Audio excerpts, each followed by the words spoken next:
আসসালামু আলাইকুম my dear students. আধুনিক পদার্থবিজ্ঞানের সূচনা, এটা হচ্ছে তোমাদের ফিজিক্স সেকেন্ড পেপারের অধ্যায় নাম্বার 8। তো এই চ্যাপ্টারে আমরা হচ্ছে তিনটা জ্ঞানমূলক এমসিকিউ সমাধান করব। সুতরাং আমরা অতিরিক্ত কথা বলবো না, এখানে শুধুমাত্র আমরা সলিউশনটা হচ্ছে দেখার চেষ্টা করব যে আসলে কি।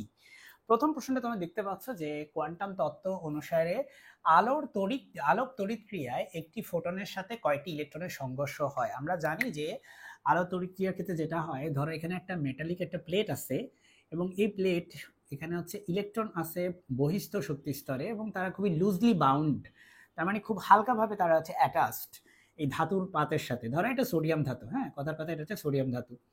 সো এখানে লাইট হচ্ছে আপতিত হচ্ছে, এটা হচ্ছে ফোটন। এই যে আপতিত হচ্ছে এই জিনিসটার নাম হচ্ছে ফোটন। ওকে, আলো আপতিত হচ্ছে, এই ফোটন কি করবে, সাফিসিয়েন্ট যদি তার ফ্রিকোয়েন্সি থাকে বা এনার্জি থাকে তাহলে সে হচ্ছে ইলেকট্রনকে ইজেক্ট করতে পারবে বা ইলেকট্রনকে হচ্ছে এই ধাতুর পাত থেকে হচ্ছে নিক্ষেপ করতে পারবে বা বের করে দিতে পারবে।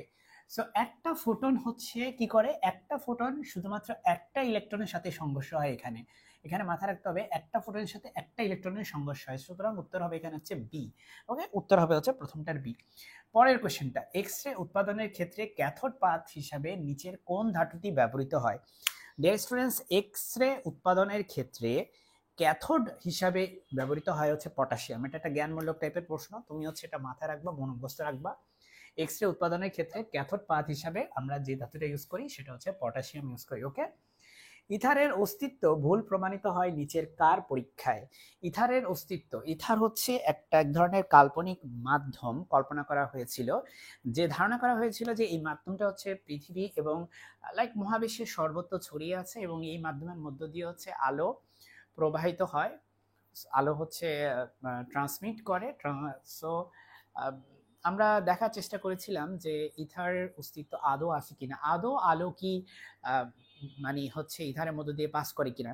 আইডিয়াটা এমন যে তরঙ্গ সঞ্চালনের জন্য আমরা জানি যে মাধ্যমের প্রয়োজন, কিন্তু আলো যেহেতু সূর্য থেকে পৃথিবীতে আসার ক্ষেত্রে মাঝখানে শূন্য মাধ্যম, সুতরাং মাঝখানে হচ্ছে কোনো মাধ্যম ছাড়াই কিন্তু সে চলে আসতেছে। যেটা আমাদের প্রচলিত একটা কনসেপ্ট, যে হাইগেনের প্রিন্সিপাল থেকে আমরা জানি যে আলোকে হচ্ছে সরি তরঙ্গকে ছড়ানোর জন্য হচ্ছে মাধ্যমের প্রয়োজন। সেই মাধ্যমের প্রয়োজন কিন্তু হচ্ছে না, কারণ সূর্য থেকে পৃথিবীতে আলো আসার ক্ষেত্রে শূন্য মাধ্যমের মধ্যে দিয়ে আসতেছে। তাই বিজ্ঞানীরা চিন্তা করলো যে মেবি একটা মাধ্যম আছে, যে কাল্পনিক মাধ্যমটা হচ্ছে ইথার মাধ্যম। মেবি আলো শূন্য মাধ্যমে আসে না, আলো আসার জন্য ইথার মাধ্যমের সাহায্য নেয় সে। বাট বাস্তবে যেটা দেখা গেছে যে ইথার মাধ্যমের অস্তিত্ব আসলে খুঁজে পাওয়া যায়নি। এবং এই যে খুঁজে পাওয়া যায়নি এই ব্যাপারটার, এই এক্সপেরিমেন্টটা প্রথম করেছে হচ্ছে মাইকেলসন মরলি তারা এক্সপেরিমেন্ট করে দেখলো যে অ্যাকচুয়ালি ইথার বলতে কোনো মাধ্যম নেই। তার মানে আলো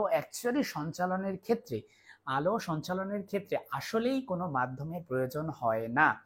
ওকে, মাধ্যম থাকলেও আলো সঞ্চালিত হবে, মাধ্যম না থাকলেও আলো সঞ্চালিত হতে পারে, কোনো সমস্যা নেই। ঠিক আছে, এই কারণে সূর্য থেকে আলো শূন্য মাধ্যমের মধ্য দিয়ে আমাদের কাছে এসে পৌঁছায়, পৃথিবীতে এসে পৌঁছায়। মাই ডিয়ার স্টুডেন্টস, আমি আজকে এখানে এই পর্যন্তই রাখবো। আসসালামু আলাইকুম।